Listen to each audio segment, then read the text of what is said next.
Greetings. Welcome to another broadcast of I Have a Testimony. I'm your host, Brother Willie Muhammad. God came to us to seek and to save that which was lost. He raised a man from among us. He, the Honorable Elijah Muhammad, laid the foundation. What I'm doing is something that comes from him through me, and the thing that he uses in me to do the work is my faith in him and the word that he taught.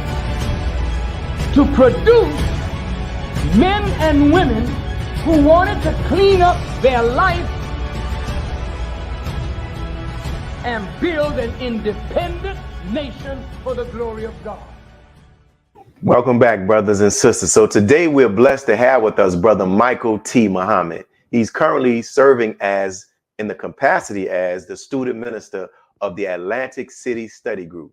Here's a clip of our brother teaching hard. When I tell you teaching hard, couldn't take my eyes away from the clip on the subject matter of hearken unto the voice of the Lord. Over you and I, if you permit it, God means force and power. And wherever something has more power over you than you have over yourself, and God has over you, that is a God beside God, and that's polytheism. Right? Do you know you can make other people gods besides God's too? Worshiping personalities?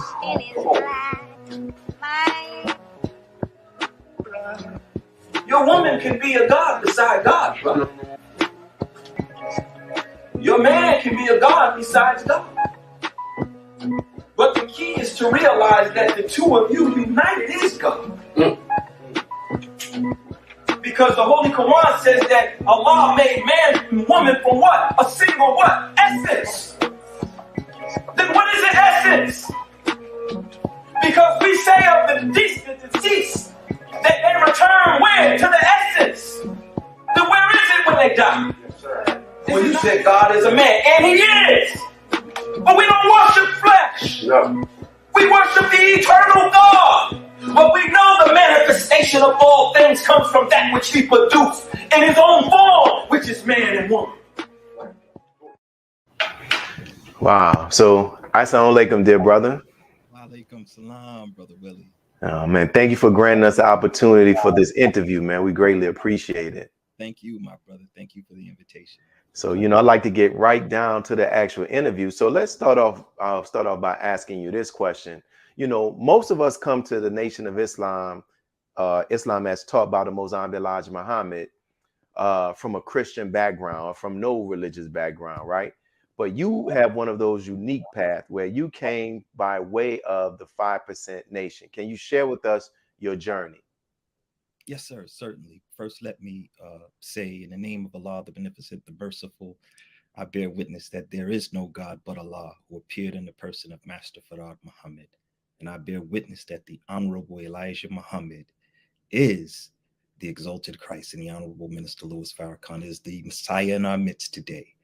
Brother Willie, yes, I came to Islam through the 5% Nation, and I came to the 5% Nation through the voice of a relative of mine who was a student of the 5% Nation. Prior to that, I was what I thought a Christian, and I believed in a mystery God. And my cousin told me one day on a trip I'm from Fayetteville, North Carolina, and came up for the summer in '86. And he said to me, the black man is God. And we went to war.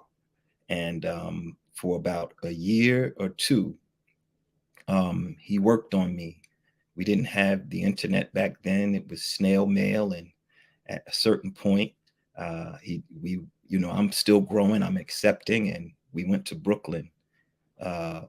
Brownsville is where his educator, who by default became my educator also, we would go back and forth to Brooklyn, and I accepted the teachings through the 5% Nation and Fort Greene Park in Brooklyn at my first Universal Parliament.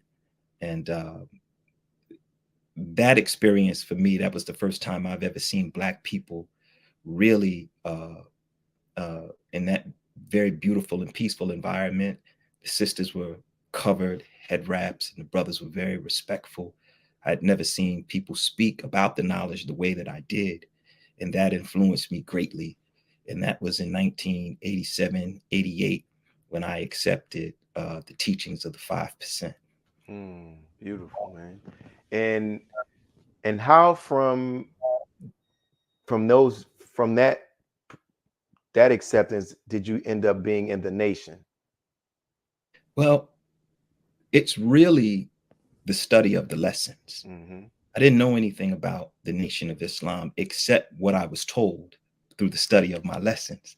And I didn't even get the lessons until I learned preliminary lessons that taught me how to speak the language of the 5%, which we call mathematics. So I learned my supreme mathematics, my alphabets, and my 12 jewels of Islam.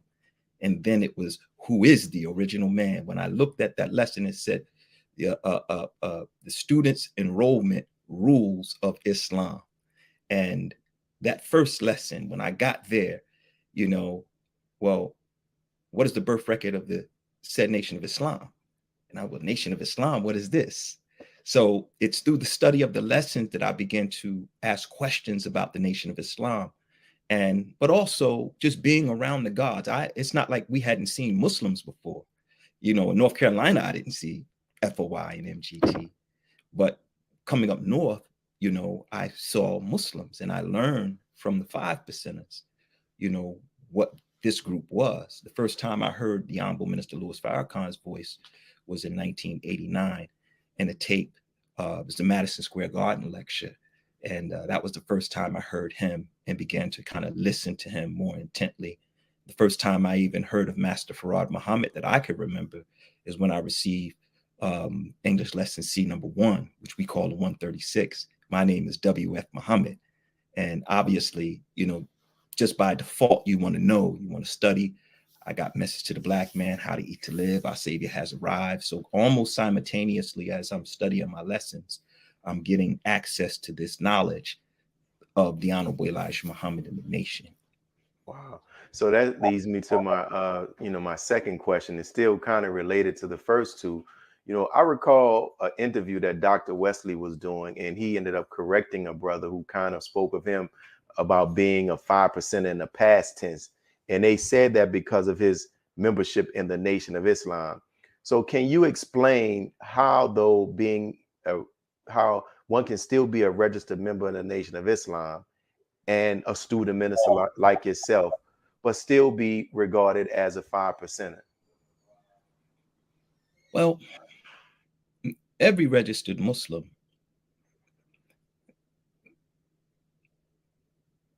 by default potentially is a 5%er. And I want to say potentially is a 5%er by definition. The lesson comes from Lost Found Muslim lesson number 2, lesson number 16, who are the 5% of the 4-part of the planet Earth. The answer, they are the poor righteous teachers who do not believe the teachings of the 10%, who are all wise and know who the true and living God is, and teach that the true and living God is the supreme being, the Son of Man, the Black man of Asia, who teaches freedom, justice, and equality to all human families of the planet Earth, otherwise known as Muslim and Muslim sons. So by default, see, this is a question and an answer, question by Master Farad Muhammad, an answer by the Honorable Elijah Muhammad in a body of lessons called Muslim lessons. So by registration into the Nation of Islam, you potentially are a 5%er, but or you are of the 5%. But being of the 5% is a frame of mind.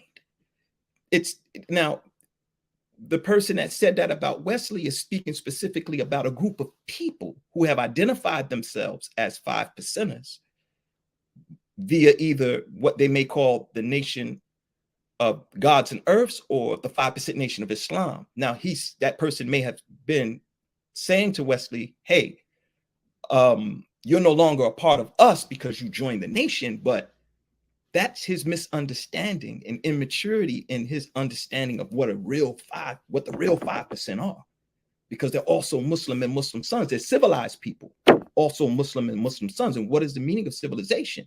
One having knowledge, wisdom, understanding, culture, and refinement, and is not savage. And a savage is a person that has lost the knowledge of themselves and is living a life of a beast. So there's a criteria to being a 5% or being of the 5% of this part of the planet Earth, or really all over the world. You know, you can be in the Nation of Islam and be an 85%er or a 10%er and 5%er, because these are states of being, these are frame of minds, in my opinion. Beautiful, man. And while we're talking about just pretty much the first couple of questions, still all about the lessons. And so I'll ask you this, you know, can you share how significant the lessons are to the development of a believer and why we should study them? Well, first, because these lessons come from the mind of God in the person of Master Farad Muhammad and the Honorable Elijah Muhammad. Now, we're taught in our lessons that the original man is the Asiatic black man, the maker, the owner, the cream of the planet Earth, father, civilization, God of the universe. We're also taught in our lessons, lesson number 1, Muslim lesson number 2, that Allah is the original people, the supreme being, or the black man of Asia.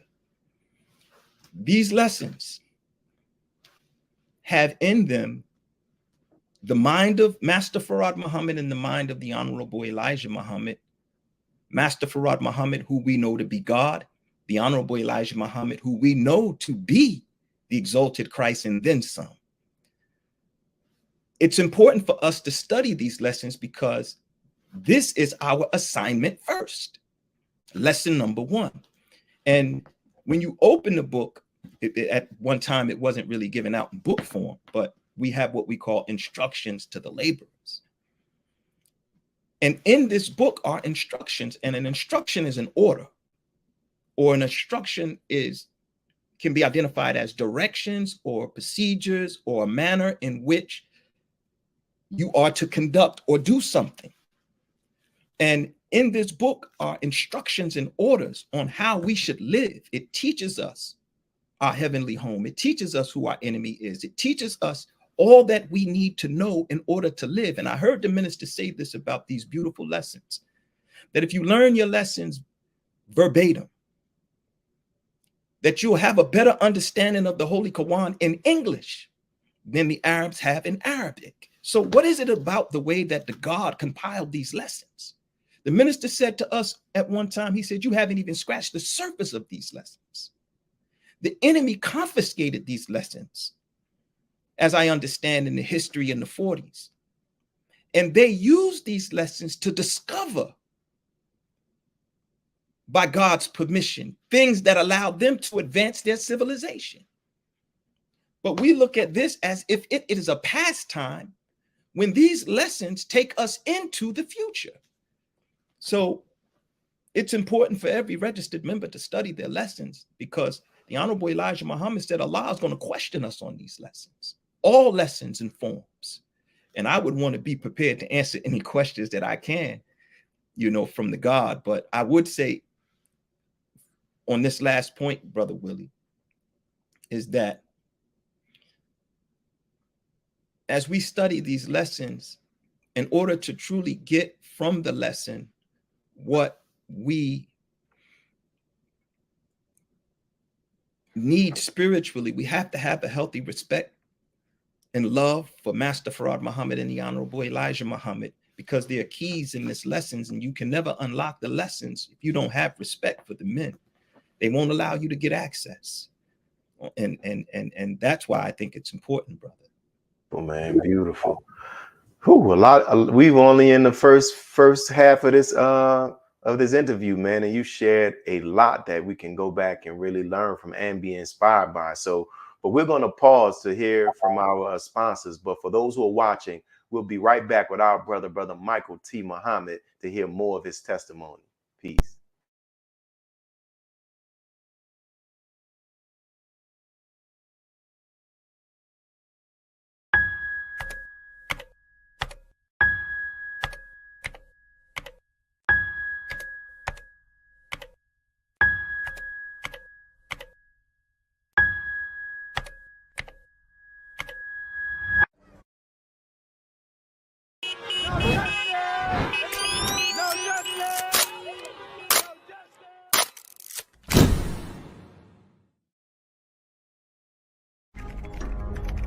Be a part of the force that powers truth in journalism. Your support helps to combat false media. Cash App NNV News.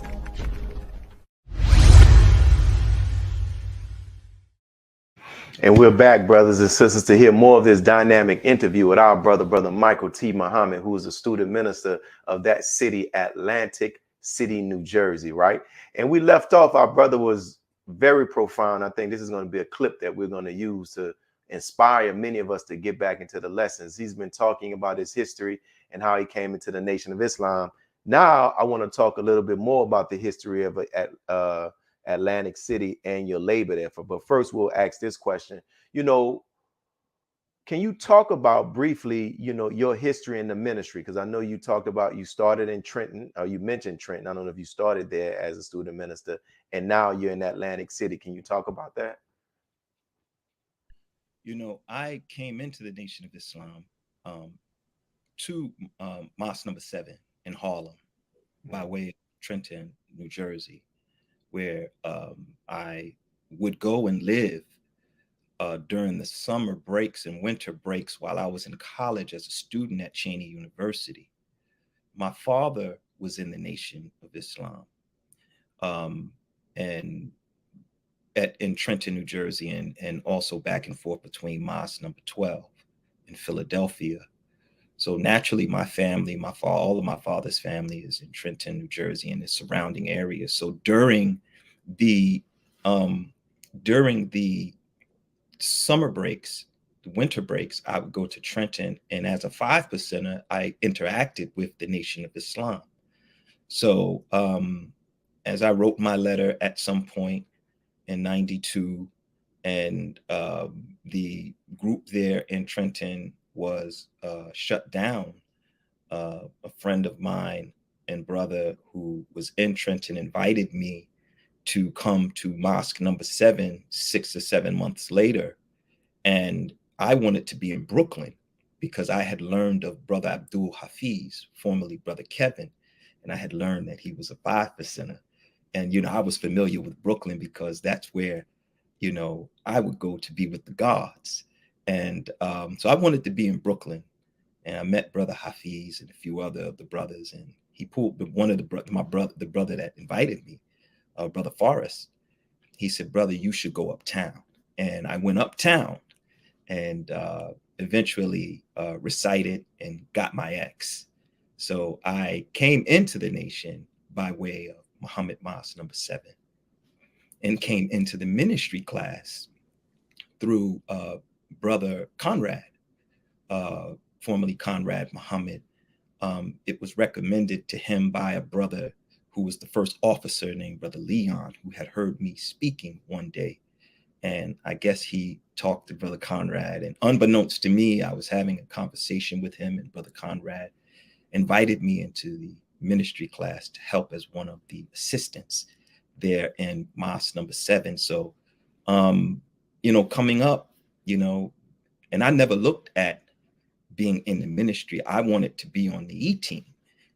I didn't even know what an E-team was until I was told. I just asked, what do these brothers do? I want to do what they do because I wanted to protect the minister. I wanted to give my life, even physically, if I have to protect him. But I wasn't interested in the ministry at all. I didn't even know that I could speak in that regard. But I was invited by Brother Conrad, and that's where the early training in the ministry happened for me and others under a beautiful brother, Brother Hawk, taught us, things about the ministry class. Beautiful, man. So we are talking about, that history. I came across this information while preparing for this interview. I came across several pictures of a brother, and I think on this picture, for those who are watching, he's the brother to the right of the Honorable Minister Louis Farrakhan, Brother Woodrow X. So can you tell us what you know about him and his significance to the Atlantic City? Well, he was one of the brothers that worked very close with the Honorable Elijah Muhammad as in the audiovisual area. But being from Atlantic City, he's one of the brothers that helped establish Muhammad Mosque number 10 in Atlantic City. I believe it was in the early 50s. And Brother Woodrow, also, from what I understand, was the minister in Trenton at one time. But his history is very rich. And even prior to his passing, may Allah be pleased with him, he held on to a very large archive of videos, tapes of the most honorable Elijah Muhammad. But Brother Woodrow was one of those pioneers. I've never had the pleasure of meeting him. He had transitioned, returned to Allah before I had the opportunity to meet him. But I've heard much about him through other believers who have met him and have known him. Wow. Thank you, my brother. And just even to have those images of our brother is important. I always try to encourage people in their cities, man, to really to get the history of those who have helped lay the foundation upon which we stand. And since we're talking about Atlantic City in our talks, you mentioned to me how the Honorable Minister Louis Farrakhan shared with you some words about Atlantic City, and also, you know, his love for the city, some of the reasons. Yes, sir. Well, the Honorable Minister Louis Farrakhan has come to Atlantic City on 2 occasions to speak. And this was, of course, hosted by the Muslims there who helped reestablish Mosque number 10 under the Honorable Minister Louis Farrakhan in the early rebuilding. And one of those brothers, you know, Brother Willie, is Student Minister Robert Muhammad in Muhammad Mosque number 35. He was the minister at that time, and those believers with him helped kind of reestablish that at that time. And I've learned a lot about what the minister said about Atlantic City just by talking with Brother Robert, because he was a young minister and his student ministers in his 20s, and the minister was in and out of the city. But I heard the minister say one time that Atlantic City was very dear to him because that's the place where his mother came and lived and worked when she first came from the West Indies. And the minister would also come down because this place was also very near and dear to Brother Malcolm X, who was frequent in Atlantic City.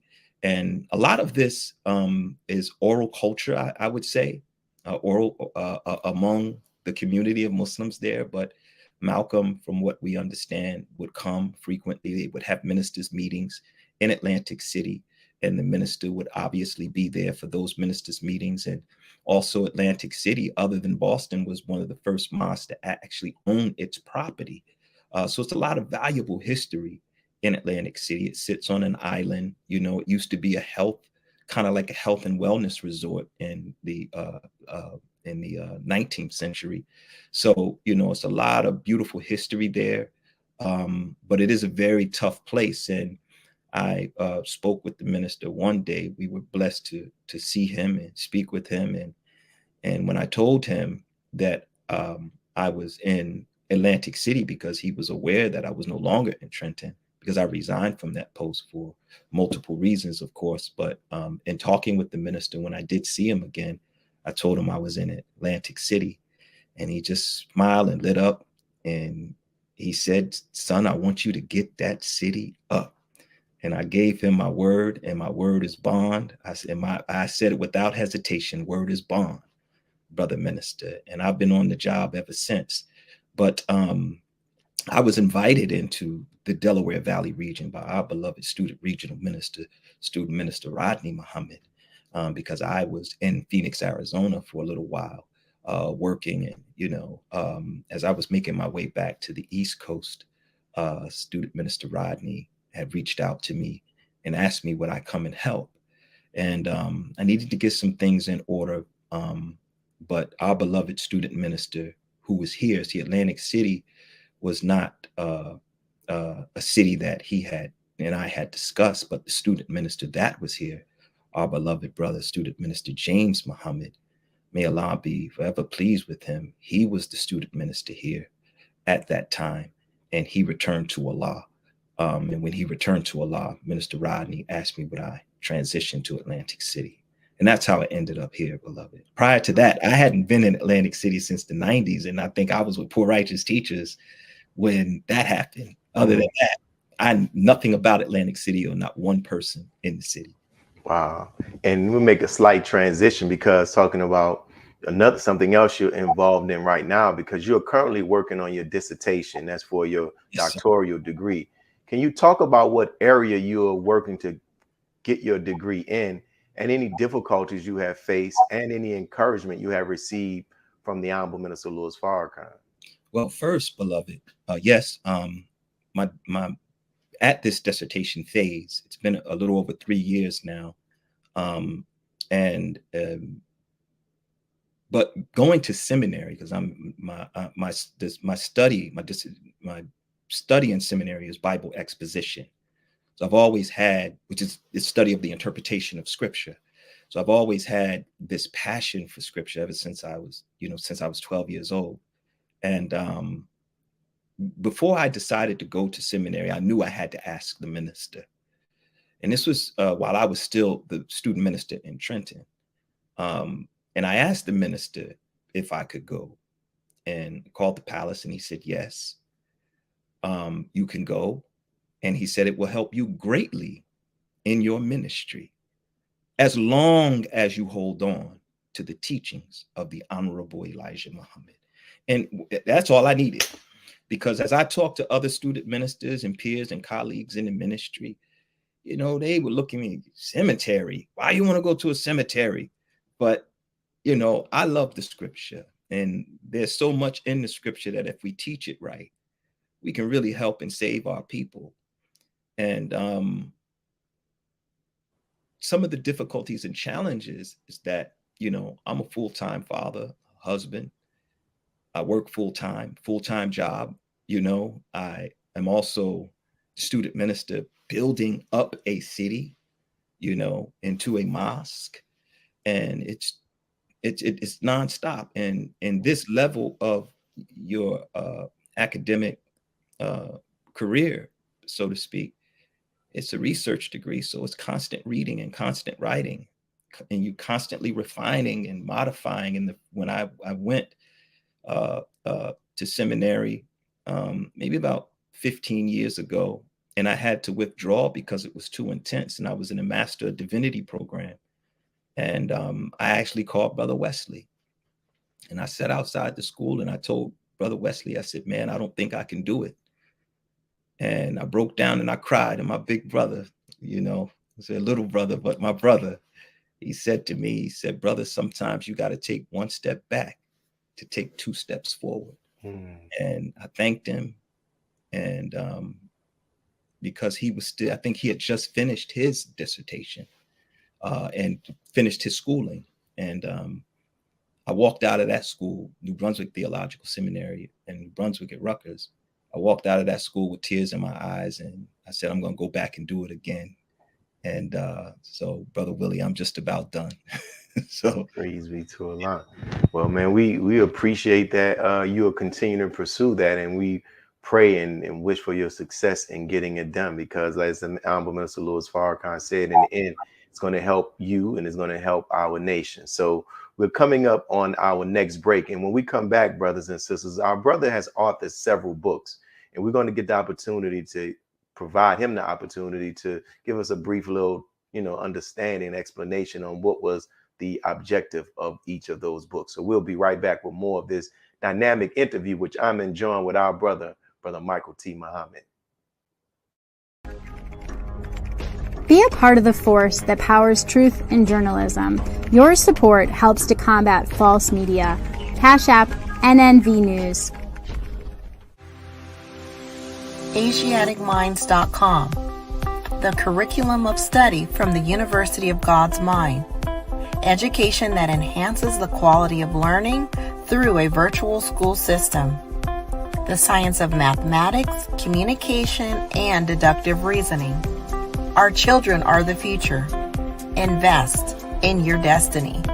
To enroll now, visit AsiaticMinds.com. worldwide, 24 hours a day, 7 days a week. Download the Final Call radio app and take us everywhere. On your phone, on your computer, on your tablet, on Instagram, Facebook, and Twitter. You can also log on to finalcall.com and click the listen live button, or finalcallradio.com. Final Call Radio, the official voice of the Honorable Minister Louis Farrakhan and the Nation of Islam. Thank you for tuning in to NNV News. Please share your thoughts with us in the comments section below. Follow us on social media at NNV News, and please subscribe to our YouTube channel, National Network View. This is Clifton Muhammad with NNVnews.com. Muhammad's economic blueprint, the collective power of our dollars to build a future for ourselves.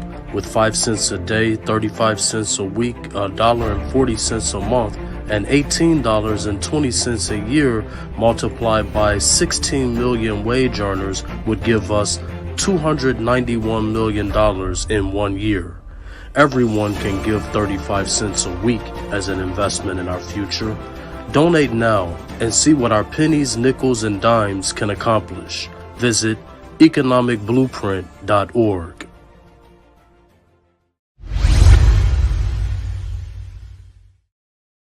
And we're back. And as I said, we're going to have our brother talk about the books that he has authored. And I'll just read off the name of it, and then you can just, you can tell us. I don't know if you probably can see it on the screen, but the first one is The Guide and the Guidance, the Honorable Minister, the Holy Quran and the Bible as taught by the Most Honorable Elijah Muhammad and the Honorable Minister Louis Farrakhan. So what can the reader expect and gain from that book? That book is a reference guide. It is a compilation of words from the Honorable Minister Louis Farrakhan, the Honorable Most Honorable Elijah Muhammad, on the scriptures from Genesis to Revelation, from Al-Fatiha to Al-Nas. You are going to get verse by verse words from the Honorable Elijah Muhammad and from the minister on those specific scriptures. It's a good reference guide to have, reference material, so that as you go through the Bible, as you go through the Holy Quran, you don't have to guess what it means. It says none knows its interpretation but Allah, save Allah. And we know that Allah gave it to the Honorable Elijah Muhammad, and the minister received it from the wheel. So it's a good reference guide to have, biblical and Quranic reference guide. Your second book is Thus Saith the Lord, Beyond Biblical Exegesis, Revelation by the Honorable Elijah Muhammad, the revised edition. That is an old book cover. That's not the revised version, but the revised version of that is only the Honorable Elijah Muhammad. It's a biblical reference guide from Genesis to Revelation. Okay.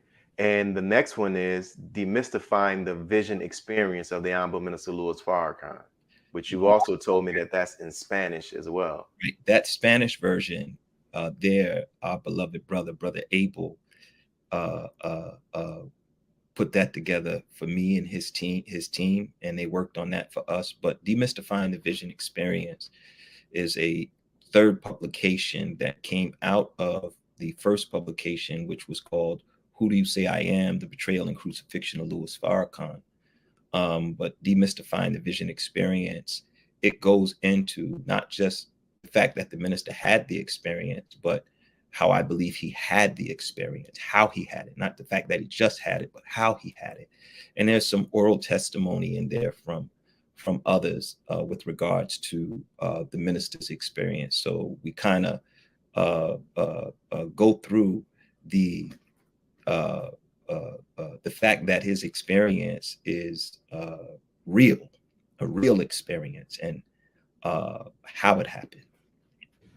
And since we're talking about that experience, which is so significant, especially to an aspect of our theology, you know, what advice or guidance would you give to someone who may not fully understand the significance of that experience, whether they are in the Nation of Islam or outside of the Nation of Islam? That I have never had a conversation with the minister about how he had his experience. This is my testimony of it. And I researched and pulled it together because how he has it, I believe, through my research, it makes it real, right? My dissertation, and I'm going to get back to your question, is titled Critical Examination of Dreams and Visions and the Authority of the Holy Spirit on Biblical Prophecy. So Paul in 2 Corinthians 12 talks about an experience he had when he was taken up into the third heavens. Paul is one who was a disciple of, he wasn't one of the 12 disciples, but he was one who was like a disciple of Jesus, but he had never seen Jesus except in a vision on Straight Street, right? Paul was taken up into what he called the third heavens. He said, whether in the body or out of the body, I do not know. But he was taken up in that experience. He said, but God knows. And then he says it again, whether in the body or out of the body, I do not know, but God knows. So some people say, well, Master Honorable Elijah Muhammad said, don't worry about dreams. They don't believe dreams, right? But it was the dream or vision of a 6-year-old who saw himself pushing the Rockefellers, the Fords, the DuPonts, the wicked of this world into the lake of fire. So it's important that we study the minister's experience because it's his experience that is proof and evidence and proof that the Honorable Elijah Muhammad is physically alive. The Honorable Elijah Muhammad spoke to him on the wheel. The wheel is proof that the Honorable Elijah Muhammad is physically alive. And that's a conversation that our beloved brother Ilya Rashad can really, really go into. That's evidence. That's proof the Honorable Elijah Muhammad is physically alive. But the minister's experience is found throughout scripture through these different types of people that in the past that represent what we antitypically today are experiencing through that man. And each one of us have received something from his experience on the wheel where he received that wisdom in the form of study guides, in the form of up-to-date modern revelation that he's able to take the teachings of the Honorable Elijah Muhammad. It's like light on top of light. So what he got from, if we didn't get anything from his experience, we could say his experience ain't real. And if we haven't got anything from his experience, it's because we don't believe it. We can't even say the Honorable Elijah Muhammad is physically alive and discredit the minister's experience, because it's through him that the Honorable Elijah Muhammad made himself known. And it's through him that he testified of the Honorable Elijah Muhammad being physically alive. I didn't know he was alive until the minister taught me. The minister taught me how to love the Honorable Elijah Muhammad through his example. I don't have a relation. I've never seen the man before in my life, but I see the man that he raised up for us, who taught me how to love him. It's like a mother who has a father it's like children that have a father that's outside of the house. He's working, he's out, he's doing things, he's never home. But the mother's at home and she's teaching you that all that we have is because of him. So when daddy comes home, you embrace him, you love him, you know he's real, you know he's alive, but you haven't seen him. You see, it's a subject that's very passionate to me. And like the minister said, you have to prove it to yourself. That Master Farad Muhammad is God. You have to prove it to yourself that the Honorable Elijah Muhammad is alive. You have to prove it to yourself that the minister is the Messiah. And my work, particularly with that book, is me proving it to myself. That his experience is real, that the Honorable Elijah Muhammad is alive, that Master Farad Muhammad is God. And my faith is further concretized, solidified, through my study of wanting to bear witness to those three men that have saved my life.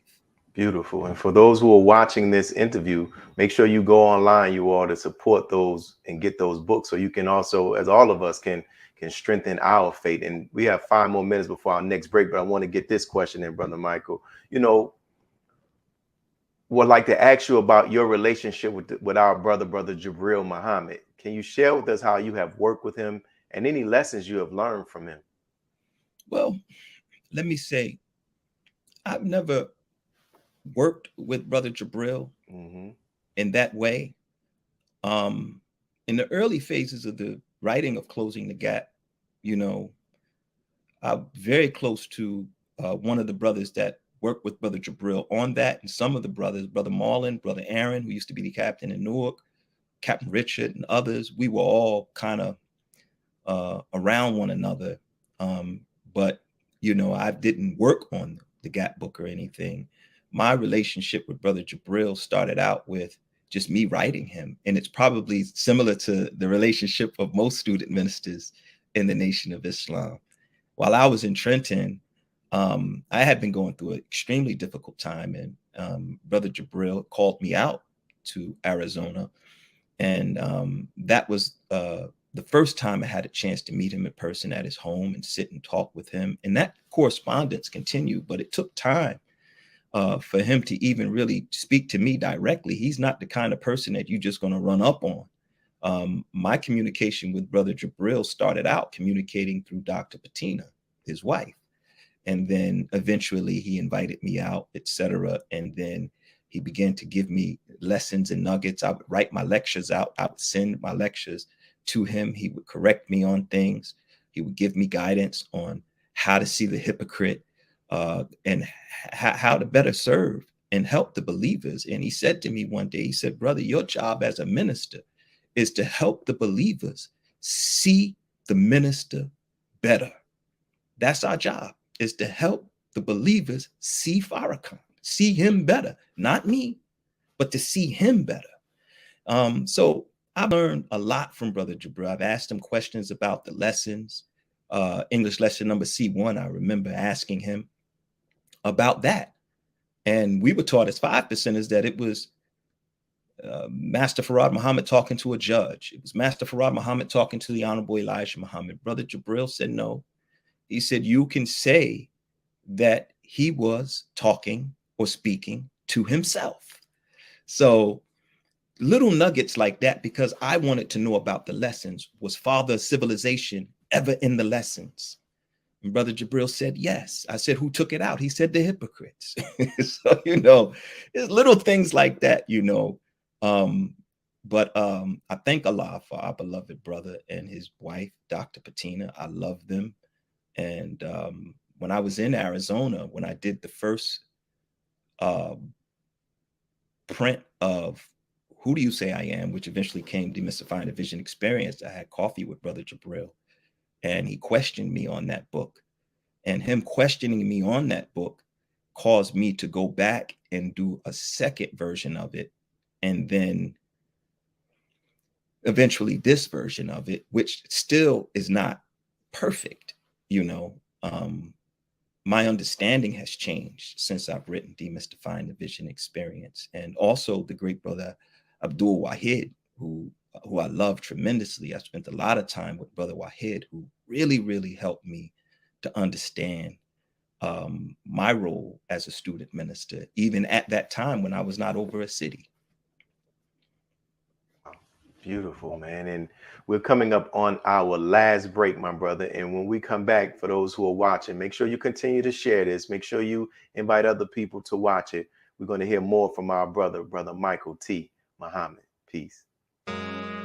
Be a part of the force that powers truth in journalism. Your support helps us to highlight solutions for a brighter tomorrow.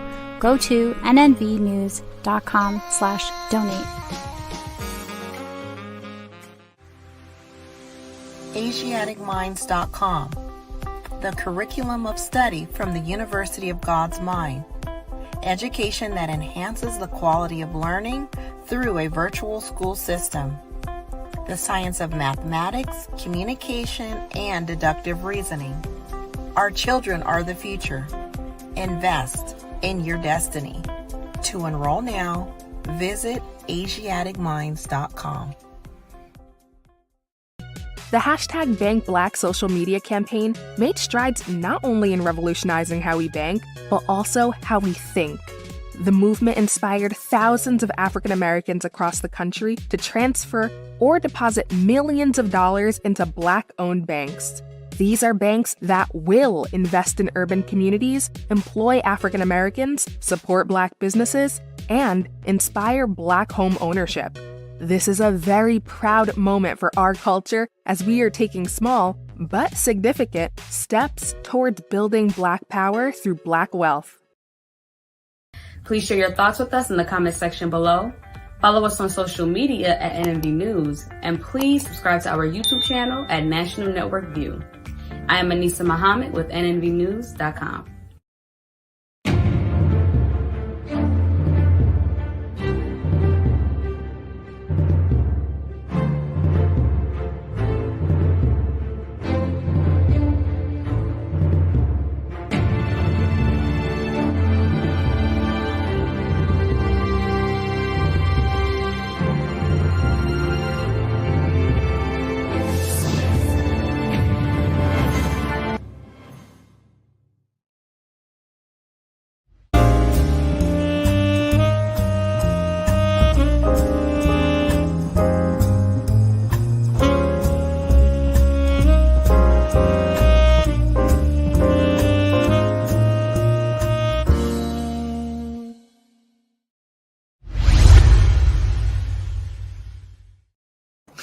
We're back, family. So you've heard our brother talk about how he came into the Nation of Islam. You've heard him talk about his effort to pursue his doctoral degree. You've heard him talk about his authorship with the books and the work that he's doing there in Atlantic City, and also his relationship, with Brother Jabril Muhammad. But also, our brother is also a skilled lyricist. When I talk about a skilled lyricist, I'm talking about a hip hop lyricist. So can you talk with us about your history in the music world, my brother, and what you hope to accomplish with your music, and even where people can go and hear your music?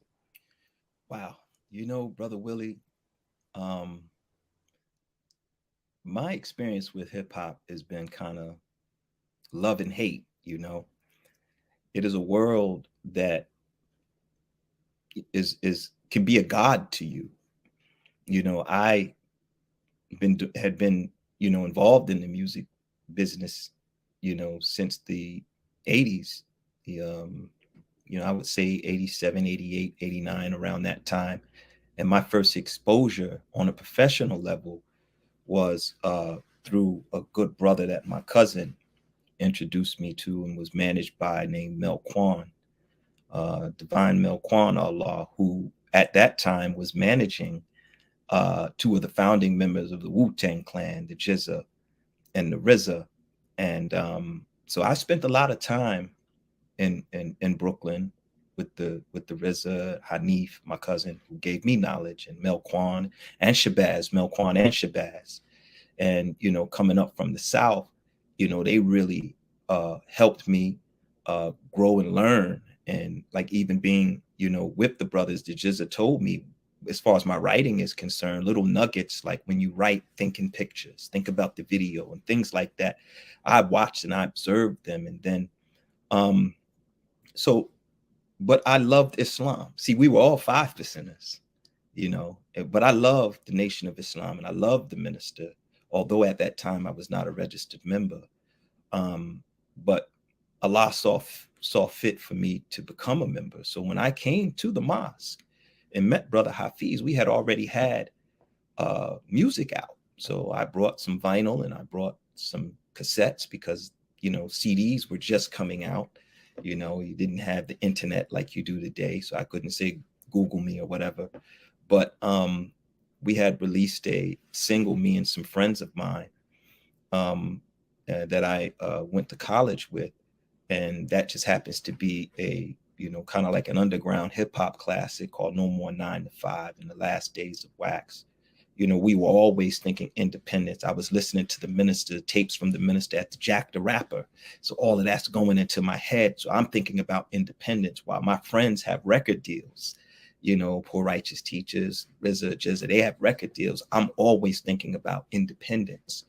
I was blessed enough after releasing that, even before releasing that, to be introduced to Guru from Gangstar. And it was Guru that, through a friend of mine who was a DJ, who was his tour DJ for the Jazzmatazz projects in absence of Premier. His name is Sean Ski, and Ski introduced me, and it was Guru that helped us with the mastering of that particular record by introducing us to the world-renowned master and premier master and engineer Tony Dorsey. So I've developed a relationship with Guru, and Ski and I began working with the great Donald Byrd, the great jazz musician and trumpeter. And Dr. Byrd wanted to form the New Blackbirds. And he wanted to bring jazz, hip hop to jazz, like Guru kind of brought jazz to hip hop. And it was an experiment. You know, he's a fusionist, jazz fusionist, and it was an experiment, but it wasn't widely accepted.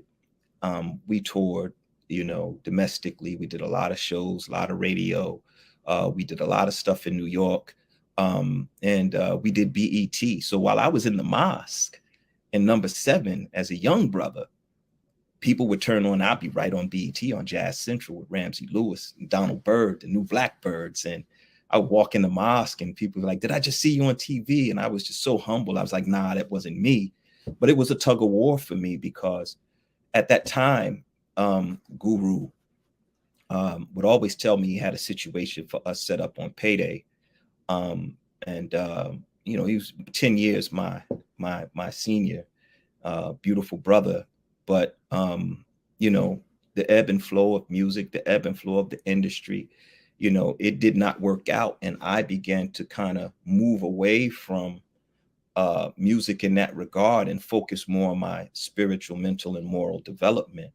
And then when I continued to make music. I continued to, you know, focus on my engineering and my production skills. I produced my own music. Maybe 2015, I said, you know what, I'm going to go ahead and focus on, now I'm no longer the minister in Trenton. And naturally, I went back to what I love, which was music. And I wanted to do something and do it, because at the end of the day, there's no doubt in my mind, had I not come this way in the Nation of Islam, I would have reached the pinnacle of success, in my humble opinion, like many of my peers. But it just was not for me. I did not desire it. And as much as I desired to be with the minister, desired to help him, desired to focus on my own spiritual, mental, and moral development. And it was too much of a sacrifice, because at that time I had a family, a growing family, and you know, a young family. And I wasn't willing to sacrifice my family like many of my friends have. And you know, I remember seeing the RZA one day, and he was just telling me how proud he was of me. And I said, I'm proud of you. And we had this heart-to-heart conversation just about some of what he's experienced in that world, not being able to, his children and children's mothers and things like that.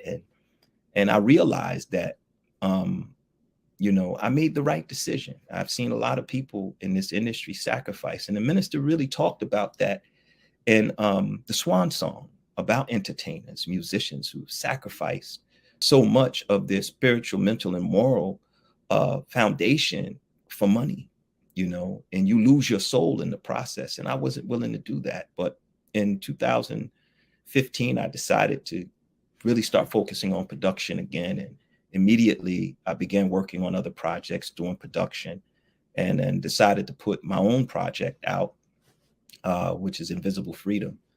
And we released that in 2017. Now, when I finished the album, that's when I got the call from Brother Rodney to come and help in Atlantic City. Now here's that crossroad again. Wow. What are you going to do? Because now I'm getting radio play. I'm being asked to perform. I'm doing radio shows, and at that time it's like, okay, let me step back. And to this day, I've had, some artists reach out to me, some prominent artists reach out to me to do things, or at least ask me what's going on with the music. And, I would always tell them, like I am now, especially now with school, I just don't have time. I haven't done much of anything since I've been focusing on this PhD. Wow. And but it's a love-hate relationship. My wife just mentioned to me not too long ago, she said, when are you going to make some music? So it has a place for me, but I'm at a space now where I can make it if I want to. I don't have to if I don't want to. I don't need it to live. I don't need it to eat. I do it because I love it. Yes, sir. And that's what me and my peers, my friends that make music with me, that's where we are. Yes, sir. Wow. Thank you for sharing that, man. And a lot of the hip hop, or people will say like the hip hop royalty, you rub elbows with. So we're coming down to our last two questions one more before we go close out. And I want to ask you about a brother. You actually mentioned him during the early part of the interview. Our brother Abdul Hafiz Muhammad. May Allah be pleased with him, man. Yes, I try to ask everybody from the East Coast who I've had the opportunity to interview, Brother Ronald from Rochester, Brother Kenneth from Rochester, and now you. Are there any memories or fondest moments with our brother that you can share? Yes, sir. Absolutely. Coming up in Mosque number 7, Brother Hafiz, we were all young. He's older, of course, but we were all really young. And coming up in Mosque number 7, it was an environment of correction. And, man, you see Brother Hafiz, he gave you that big smile and that big bear hug, man. That's what I remember. That's those fondest memories of being with him, it's that bear hug, man. But what I loved about Brother Hafiz, he was the God, to me, he was the God. He was the Muslim God, and he always had words of wisdom. When I was the minister in Trenton, Brother Hafiz would just call me. We would talk. And I remember one time he was in DC and the minister was meeting with his ministers, and Brother Hafiz called me and he said, "Where are you?" Now I was on the street corner selling final calls. He said, "Where are you?" And I said, "I'm out here soldiering." And he said, "You not here with the minister?" And I told him no, and I told him why. And he said to me, he said, "Brother, wherever the minister is, you know how we do. You from New York, you need to be here." And it's those little nuggets, man. Every time I saw Brother Hafiz, he was dropping a jewel on me. He was giving me wisdom, after he gave me that beautiful bear hug, But yeah, he was one of the first student ministers that I've ever met. The first minister that I ever met was Dr. Alim. And Brother Hafiz, I think, was the third student minister that I met. And like I said to you before, Brother Willie, I wanted to be in Brooklyn because I had learned that he came out of the 5%. Man, well, brother, we thank you for the time that you have shared with us and the rich history that you have shared. Let me mention this to you. Yeah. Do you remember? It had to be 2001, 2002. The seminary study that we engaged with Brother Jabril. Mm-hmm. You remember that? I remember that. When we talked the other day, you brought to mind those two questions, and I remember the letter that I wrote to him. And I think I have a copy of it. I have to go dig it up and find it, man. Yeah, we were putting together that online seminary, and we asked Brother Jabril if he would facilitate and teach us. Mm-hmm. Me, you, Wesley, Captain Richard, New York, Brother Aaron, Brother Marlon. It was a few others, man. And that was a long time ago. And just for him to say he would do it, brother, is something that I believe is very special, because I heard the minister say in New York in the 90s that he wanted to create for us to have a seminary where he wanted his ministers to study hermeneutics and eschatology and soteriology and other things about religion, and I wanted to mention that, brother, because that's a very rare and beautiful moment. And I think we probably went through maybe 2 questions, and then our beloved brother fell ill. Yeah, man. Brother Jabril has played so much, has such a great impact on my life, man. So yeah, me too. I'm gonna see if I can go back and find some of the letters and some of the emails that he sent with me, and I'll share them with you as well, man. But we likewise, brother, because I have Oh, I know, man, what you were doing. So we thank you, my brother, for taking the time out to give us this interview. And it's filled with so much, man, so much. So we thank you, may Allah continue to bless you and the believers there in the city of Atlantic City, man. Assalamu alaikum. Wa alaikum salam, my brother. Yes, sir. And for those who are watching, we thank you all for tuning in, and we'll briefly run through our closing announcements. As always, we're here in the city of New Orleans working to try to pay off or put to rest our mortgage. So this is a way that you can help. You can buy Cash App, GoFundMe, or PayPal. We would greatly appreciate it. In addition to that, we can go to this next one. If there's anybody that you want some us to say a prayer on their behalf, please let us know, and we'll definitely say a prayer. So please submit their names, and we will definitely do it. And other people have been submitting their names of their loved ones, and we have been submitting their prayers and everything as well. And then as we keep going, we have some of the books. There's another book that I just came out with, and I have to give it to the producer so we can start showing it. It's dealing with conflict resolution. And inshallah, I'm in the process. I'll share this with you all, that there's one that I'm working on right now that you should be having soon, as you'll be able to access soon as well. So go to our website, mosque46.org, so you can check it out. And our last thing, so as we get ready for this, we thank our brother Michael T. Muhammad. Make sure you support him. Make sure you check out his music. Salute to our brother behind the boards, Brother Musai. This is your brother Willie Muhammad, signing off with I Have a Testimony. Peace. Go home and study. See, many of you don't study your religion. Go ahead. And you think you're going to attain something without study. But if you believe in something, you need to study it so you can become proficient in what you do. Now watch this. God came to us to seek and to save that which was lost. He raised a man from among us. He, the Honorable Elijah Muhammad, laid the foundation. What I'm doing is something that comes from him through me, and the thing that he uses in me to do the work is my faith in him and the word that he taught. To produce men and women who wanted to clean up their life and build an independent nation for the glory of God.